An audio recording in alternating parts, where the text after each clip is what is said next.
Yes, so I will start. I will first talk a bit about multi-objective optimization again, in case you don't remember what it is. Then I will talk about hyperparameter importance and then bring those two together, multi-objective hyperparameter importance, and then we move on to the hands-on DeepCAVE session, where I will show you the DeepCAVE tool and also how this multi-objective hyperparameter importance is implemented there. So again, a short recap for the people who weren't there this morning or who don't remember green AutoML. So AutoML is very expensive in terms of resources and has therefore a high environmental footprint. And green AutoML tries to reduce the footprint. So it's basically green AI and AutoML, a mixture of both. And there are like two main areas. So you can work on efficient AutoML. So for example, using multi-fidelity optimization, that you're reducing the resources used in the AutoML process itself. Or you can also work on efficient pipelines, for example, with multi-objective optimization, considering energy consumption. So focusing on that AutoML produces pipelines that are efficient. But of course, you can also work on more, for example, like Marcel said this morning, try to be more resource or thinking more about the resources while you're developing AutoML things and also machine learning things. Yes, but I will focus on multi-objective optimization now. So in case you don't know, multi-objective optimization is an optimization that considers more than one objective function. So for example, objectives that you can optimize for are accuracy or loss, but you can also optimize for a smaller model size, less energy consumption, or fairness. There are more objectives. And then since you, for both objectives, get different solutions, you don't just have one optimum, but you actually get a Pareto set of non-dominated solutions. Here I have an example for that. So this example is from 1,000 random configurations of a ResNet trained with Cypher 10. And on the x-axis, you see the error, so 1 minus accuracy. And on the y-axis, you see the energy consumption in kilowatt hours that is consumed by the hardware infrastructure to classify the test set. This was measured with CodeCarbon, which is actually a nice tool that you can use to measure or to estimate your carbon footprint, but also your energy consumption. And here on the Pareto front, you see 4 points. So each of them is an optimal solution. Yes. So now we get to hyperparameter importance. The question that hyperparameter importance can answer is which hyperparameters have the greatest impact on the objective performance. I will focus on surrogate-based methods. That means there was a surrogate model trained on the performance data, and you can use that to calculate the importance. There are different methods that do that. For example, FANOVA, probably some of you know this method, local parameter importance and ablation path analysis. There are more methods, but those are the ones that I will talk about. So functional ANOVA, I will start with that one. It analyzes how much each hyperparameter and its interactions contribute to the overall variance in performance. So those are from the same example that I showed you before. Those are the FANOVA importances. So on the left, you can see if you just consider the error, you can also see my mouse. What are the most important hyperparameters? Of course, the learning rate, not really a surprise, but also this parameter is important. But on the energy side, you see completely different parameters. So there it's very important that you tune the layer size for an energy efficient model.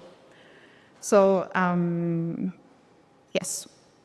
Now, local parameter importance calculates the variance in performance caused by changing each hyperparameter while keeping the others fixed. So for example, fixed to the incumbent configuration and just changing one hyperparameter. And there, this is more of a local method, and there you can also see the same results as before, just for the different importance method, that they are a bit different than before. So it's also important to consider more than just one importance function. And then we have the ablation path analysis. There you start from a default configuration and change each hyperparameter once and see to the incumbent value. And then you measure the improvement and you change the hyperparameter with the largest improvement first.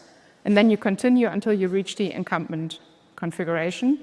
So for example here, this is for energy. So you want to have a low energy consumption. So again, for the same example, you start from this is what the default configuration consumes. And then changing the layer 2 to the incumbent configuration value gives you the largest improvement first. Then changing layer 1 after that gives you the next largest improvement, and so on, until you reach the incumbent configuration. All right, and now how do you combine hyperparameter importance and multi-objective AutoML? So the problem that you have is that you can measure the hyperparameter importance for one objective or for the other objective. But so far, there was no way that you can consider both objectives at the same time. So we thought of the idea to adopt the surrogate-based HPI measures, so FANOVA and ablation paths in this case, so that they also work for multi-objective.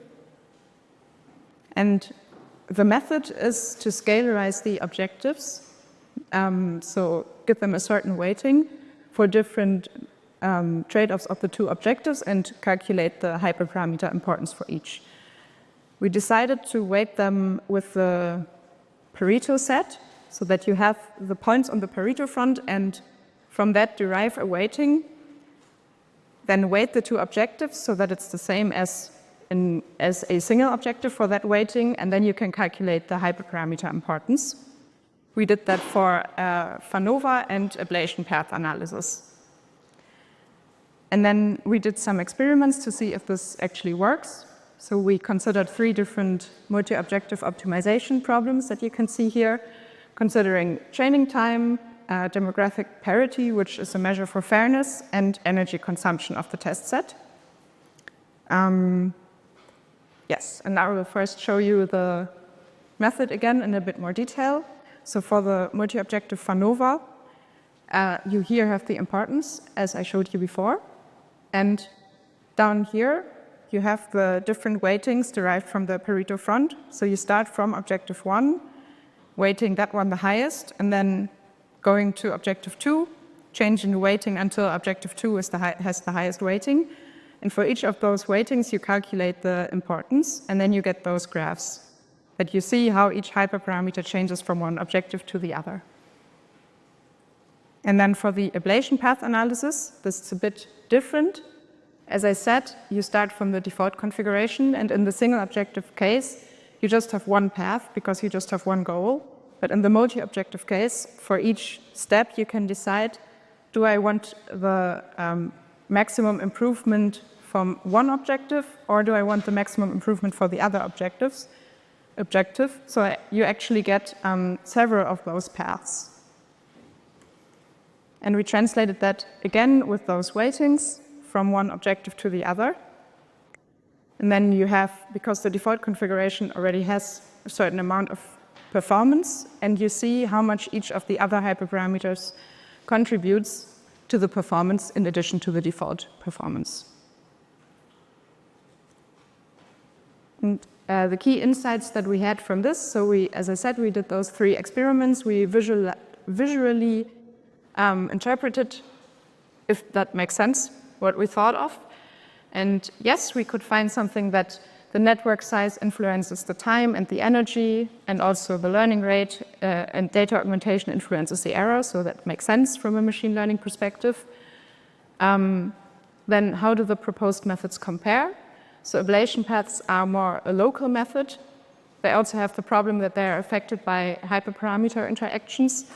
So for example, if you have 2 hyperparameters that are heavily influencing the performance, or they both have almost the same improvement if you would change them, but you change one of them first, and then the other one, changing the other one might not have as big as an effect as before.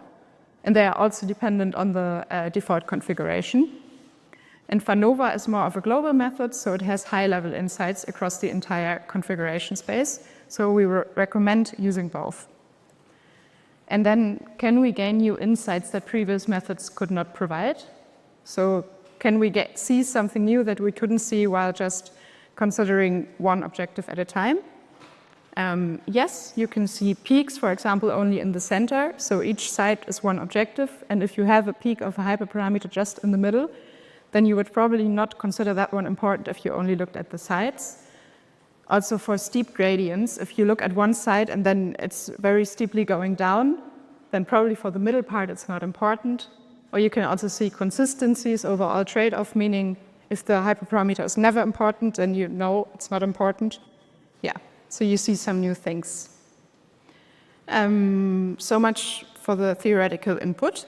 Now we will, also limitations are we don't have a ground truth. As I said, we just visually interpreted the graphs.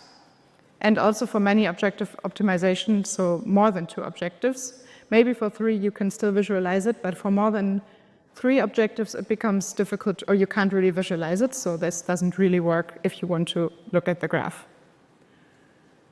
Yes, so now we come to DeepCAVE. DeepCAVE is a tool that was developed by several different people, now it's developed in Hanover. I'm actually not part of the team, I just did the multi-objective part. So it's a tool to visualize and analyze AutoML runs. You can input SMAC data, but also other data, I think Optuna or even just a pandas data frame. So whatever you're using, you can convert it in a format that you can actually analyze it with DeepCAVE. So any AutoML run, you can try to analyze it with DeepCAVE. And it has several features. For example, so it is an interactive interface. You can click around, you can analyze your run. You see a meta-analysis of all your configurations. The plots that I showed you were all generated with it. So you get a Pareto front, you can calculate hyperparameter importance, and also multi-objective hyperparameter importance. And I also added the link to the documentation.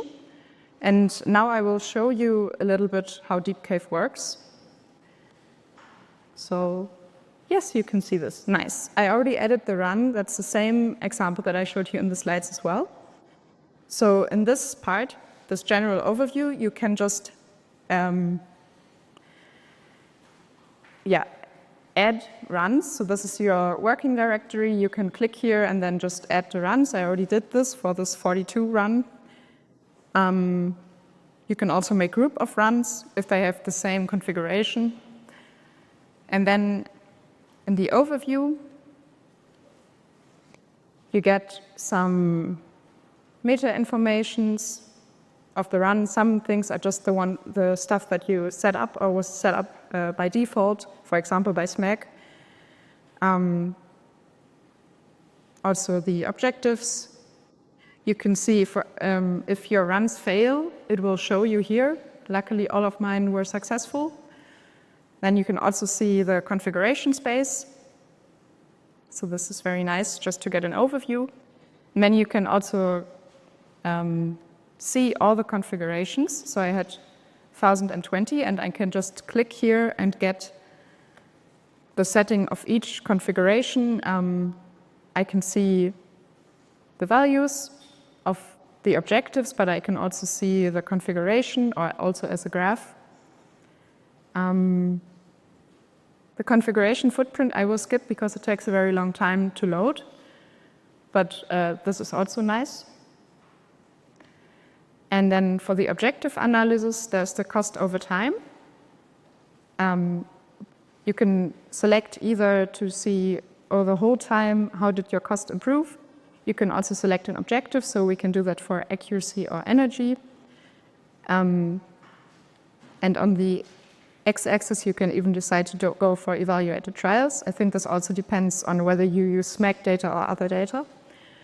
And here, for example, we see that even though it were like 1,020 or something trials, that, yeah, here was the last best value.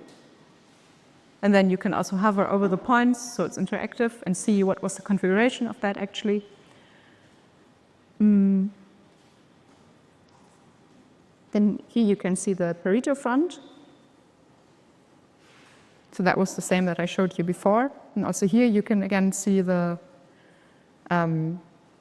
configuration data. You can also show all configurations. So those are all the configurations that were measured, but yeah, the Pareto front is only here. Budget correlation only works if you have more than one budget. I only used one, so I also cannot show you this. And here's the hyperparameter importance analysis. So now I can show you the importance that I showed you before. So you can choose the objectives that you want to, oh, wait, I will start from here. So default is this. Then you do the single objective case.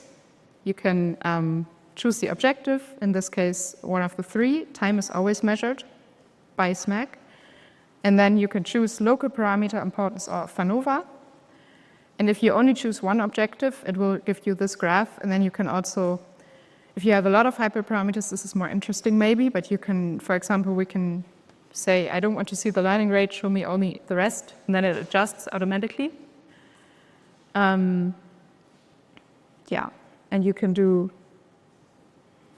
the same for FANOVA if you want.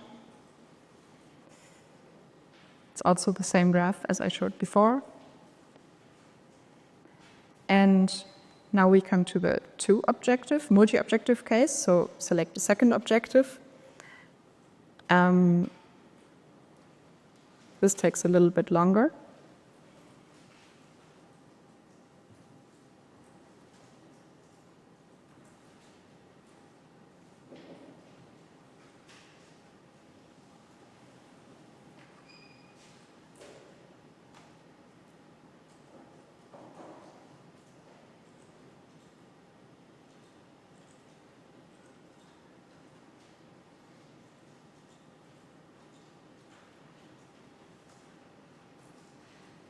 And then you get this graph. So that is what I showed you before. You have here the weight is always for the first objective that you choose. So if you don't weight error at all, this in this case the energy case, then you get those values. And then you move to the right to get the values for accuracy. And you can see interesting things like different crossing points. And yeah, you can see how the different hyperparameters develop from one objective to the other. You can also, here you can also select which hyperparameters you want to see. So maybe you're interested in the lower part only, and then you say no layer, and then that also goes away and it adjusts. Yes. And that was for FANOVA, but the same also works for local parameter importance.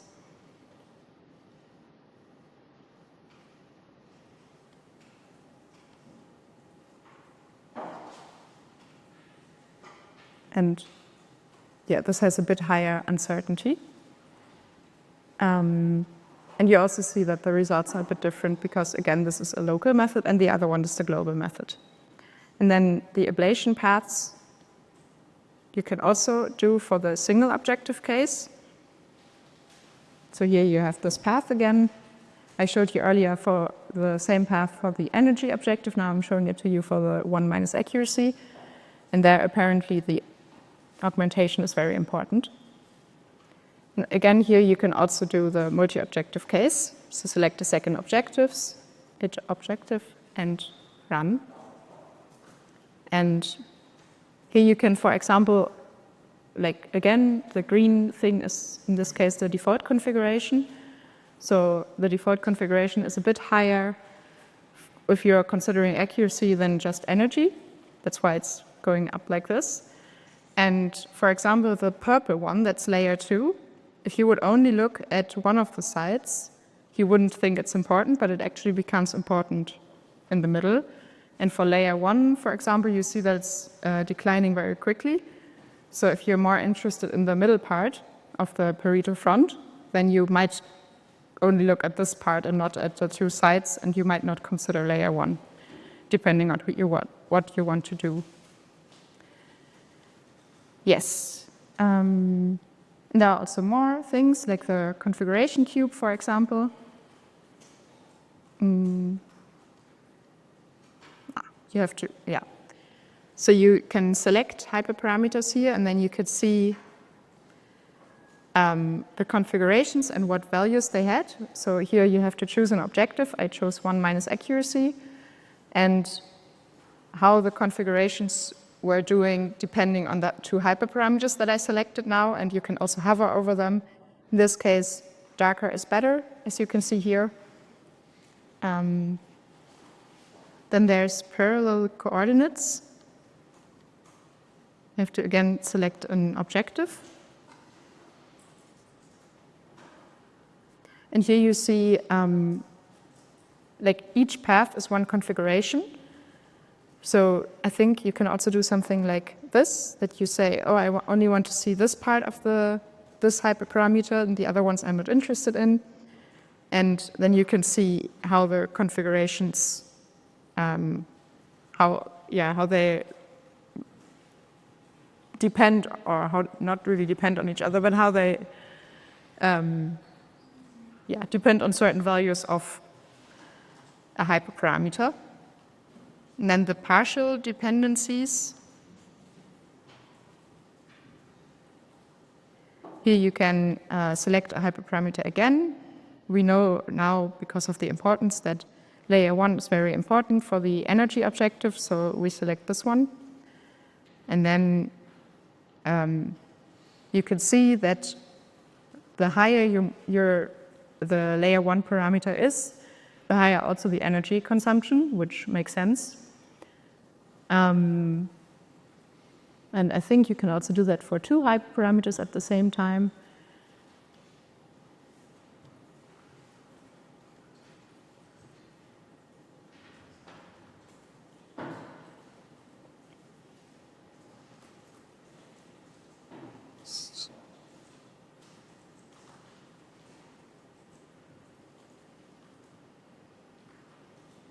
And then you get this. And then you can see, again, this legend. So you want the energy to be low, so maybe you're considering more the darker regions. So you want low values for both the layer sizes for a low energy consumption.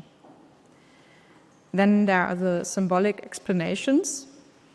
I will not show you this because it also takes a long time, but it calculates, or it tries to calculate, find a formula given a hyperparameter or 2 hyperparameters, how you can explain the performance, which is also really cool.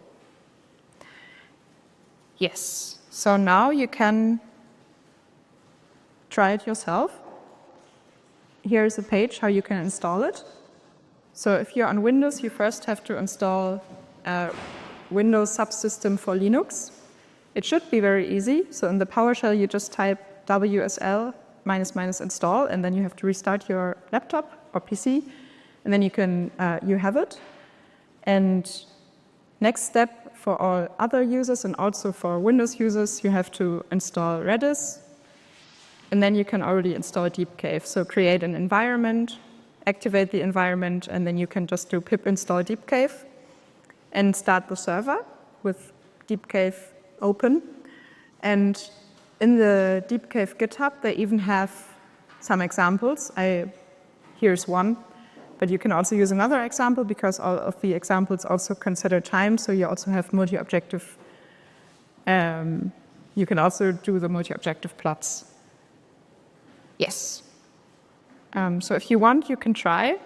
If you have questions, you can ask me. I can also show you some more things if you want. But that's it for now.